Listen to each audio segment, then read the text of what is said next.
Undoubtedly, one of my favourite 4x4 accessories is my fridge freezer. It is just so important in making that trip more and more comfortable every time. But how do you choose the right one? There's such a massive variety on the market these days. You've got your drawer fridges, you've got your chest ones, you've got your combis, you've even got your uprights these days. So what's the best for your 4x4 adventures?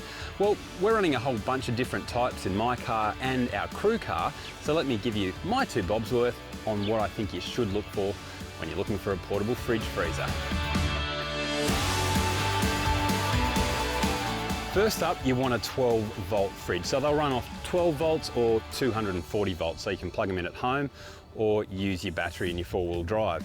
Avoid, like the plague, the 3-way fridges, the ones that run off gas and 12 volt and 240. You might think they're good, but running on gas alone, they simply can't handle the temperatures Australia dishes out. So you're gonna have melted ice cream and hot drinks for quite a while. In terms of the fridge cabinets themselves, you've got the upright fridges. Now, I would never install an upright in this one because I've got a canopy and everything there, so it doesn't really work with those dimensions. But if you do have a custom canopy on the back of your 4-wheel drive, the upright ones are pretty damn cool. Just be aware that being an upright and being on a 4-wheel drive track and moving around and things, you will possibly find that when you open that fridge at the end of the day, she might throw up on you and just fall out. Everything may fall. So you're gonna need to try and work out how to pack it, how to stabilize that one in off-road conditions.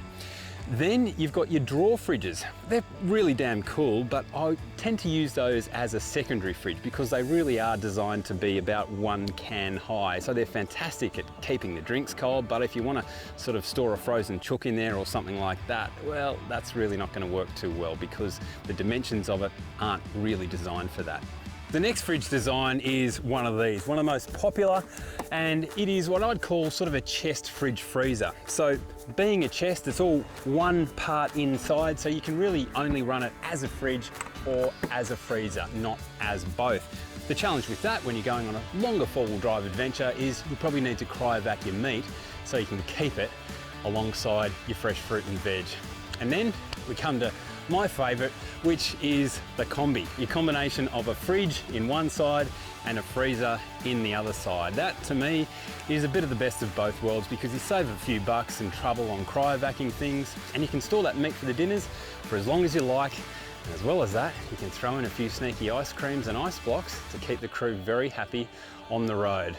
So that's the overall design and the cabinetry of these things, but is there anything else that you should consider? Well, absolutely. And I think the prime thing that you need to look at is the power draw on your fridge because they vary really, really massively. These Engels that I use, they won't use over 4 amps of power. In fact, I think this one runs about 2.7 amps, looking at my Red Arc, and this one over here runs around about 3.4 amps, and that is a maximum power draw, and that's really what you do need to look at. A lot of fridge manufacturers might quote the average, but you really want to know their peak power draw because that's when they're really drawing a whole heap of power out of your battery, and some of them will run as much as 8 amps or more when that compressor is running. So you really want to make sure that your fridge has a really, really efficient compressor running it.